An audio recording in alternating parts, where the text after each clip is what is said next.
सालों पहले की बात है जब राजा एक दूसरे को पैगाम के साथ ही कुछ पहेलियां भी भेजा करते थे। ऐसे ही किसी एक राजा का दूत सर्दियों के मौसम में एक दिन मुगल साम्राज्य के बादशाह अकबर के दरबार में पहुंचा। वह अपने साथ पहेली के रूप में पिंजरे में कैद एक निकली शेर लेकर गया था।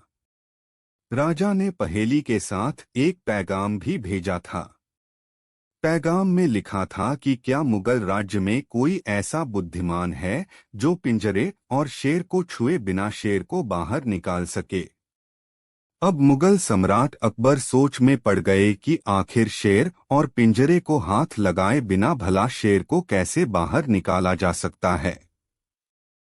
पहेली के साथ भेजे गए पैगाम में यह भी साफ लिखा था कि पिंजरे से शेर को बाहर निकालने के लिए एक व्यक्ति को एक ही बार मौका मिलेगा। अकबर काफी परेशान हो गए। उन्हें लगा कि यह तो बहुत मुश्किल है और अगर शेर को पिंजरे से बाहर नहीं निकाल पाए तो मुगल राज्य की काफी बदनामी भी होगी। ये सब सोचते सोचते उन्होंने दरबार में मौजूद सभी की तरफ देखते हुए पूछा, है कोई जो इस पहेली को सुलझा सके। लेकिन हर कोई इसी सोच में डूबा था कि आखिर यह संभव कैसे हो सकता। अकबर के पूछने पर जब किसी ने जवाब नहीं दिया तो उन्हें अपने वजीर बीरबल की याद आने लगी, जो सभा में मौजूद नहीं थे। उन्होंने तुरंत दरबान को भेजकर बीरबल को दरबार में हाजिर होने का आदेश भिजवाया। लेकिन अफसोस बीरबल किसी सरकारी काम से राज्य से बाहर गए हुए थे। रात भर अकबर इसी सोच में डूबे रहे कि आखिर पहेली को कैसे सुलझाया जाए। दूसरे दिन फिर दरबार लगा, लेकिन बीरबल की कुर्सी खाली देखकर अकबर उदास हो गए।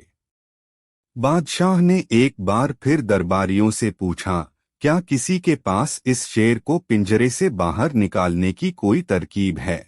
इतने में एक दरबान अकबर के सामने आया और उसने शेर को पिंजरे से निकालने की कोशिश की, लेकिन वो नाकामयाब रहा। दूसरे दरबान ने पहेली को सुलझाने के लिए एक जादूगर को बुलवाया, लेकिन वो भी विफल रहा। कोशिश करते करते शाम होने को आई, तभी बीरबल दरबार में पहुंच गए। अकबर को परेशान देखकर बीरबल ने पूछा, क्या बात है सम्राट, आप इतने परेशान क्यों हैं। बादशाह ने तुरंत शेर से जुड़ी पहेली के बारे में बीरबल को सब कुछ बताया। अकबर ने बीरबल से पूछा, क्या तुम इस शेर को पिंजरे से बाहर निकाल सकते हो। बीरबल ने कहा, हाँ मैं कोशिश कर सकता हूँ। अकबर बहुत खुश हुए, क्योंकि मुगल साम्राज्य में बीरबल के जैसा बुद्धिमान और चतुर दूसरा कोई नहीं था। शेर को पिंजरे से बाहर निकालने के लिए बीरबल ने अकबर से कहा कि उन्हें 2 सुलगती हुई लोहे की छड़ व सरिये की आवश्यकता है। शहंशाह ने तुरंत इसकी व्यवस्था करने को कहा। जैसे ही बीरबल को लोहे की छड़ मिली तो उन्होंने पिंजरे को छुए बिना छड़ को अंदर पहुंचाकर उसे नकली शेर पर रख दिया।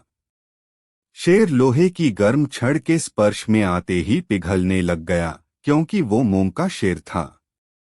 देखते ही देखते पूरा शेर मोम के रूप में पिंजरे से बाहर निकल गया।